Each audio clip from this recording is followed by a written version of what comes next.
কলকাতা হাইকোর্টে আজ ফের আরজিকর মামলার শুনানি। আদালতের নির্দেশ মতো সিবিআই এর আজ কেস ডায়েরি পেশ করার কথা।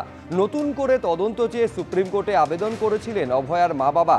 সেই আবেদনের প্রেক্ষিতে সর্বোচ্চ আদালতের অনুমতিতে গত সোমবার থেকে শুরু হয়েছে শুনানি। আর প্রথম দিনই আদালতে একগুচ্ছ প্রশ্নের মুখে পড়েছিল সিবিআই।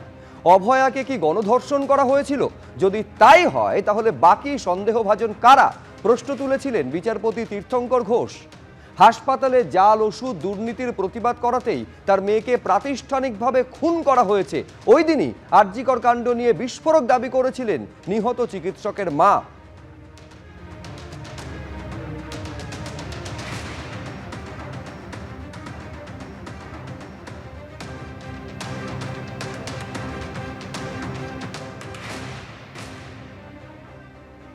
এদিকে মমতা বন্দ্যোপাধ্যায় বলেছেন যে আরজিকরের ক্ষেত্রে ওনার কিছু করার নেই, কারণ বিষয়টা কেন্দ্রীয় সংস্থার হাতে।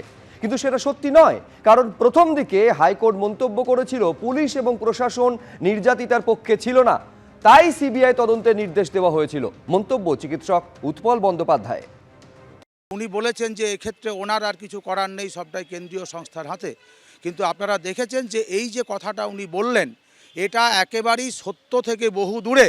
কারণ আমাদের মহামান্য হাইকোর্ট একদম একেবারেই প্রথম দিকে দেখবেন মন্তব্য করেছিল পুলিশ এবং প্রশাসন নির্যাতিতার পক্ষে থাকেননি, তাই তারা সিবিআই এর তদন্তের আদেশ দিয়েছিলেন।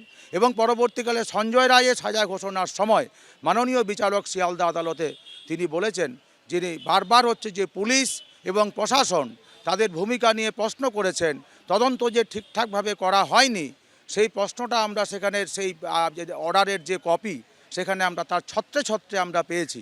স্বাভাবিকভাবেই কোনোভাবেই রাজ্য পুলিশ বা প্রশাসন বা তার সর্বোচ্চ প্রশাসক আরজিকরের ঘটনায় এতদিন বিচারহীন থাকার দায় তারা কোনোভাবেই এড়াতে পারেন না।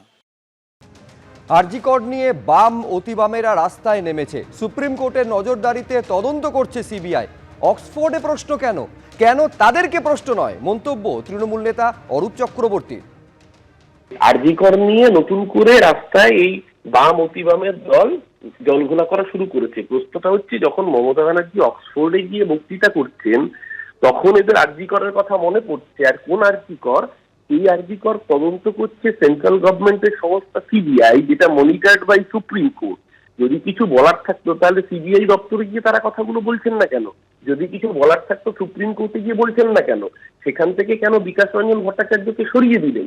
প্রশ্নগুলো তো এখানেই উঠছে। আসলে প্রতিটা স্তরে যখন মিথ্যাচার ধরা পড়ে যাচ্ছে, সেটা সেমিনার হল ভাঙার তথ্য হোক, পেলভিক বোন ভাঙার তথ্য হোক, বা 150 গ্রামের মিথ্যা তথ্য হোক, তখন যারা এই কাজগুলো করলেন তারা আসলে গোটা পৃথিবীর সামনে বাংলার অপমান করলেন, গোটা পৃথিবীর সামনে ভারতবর্ষের অপমান করলেন। এটা শুধুমাত্র মমতা ব্যানার্জি তৃণমূল কংগ্রেসের নেত্রী হিসেবে ওখানে যাননি। মমতা ব্যানার্জি বাংলার 10.5 কোটি মানুষের মুখ্যমন্ত্রী। তিনি বাংলা এবং দেশের প্রতিনিধিত্ব করতে গিয়েছিলেন।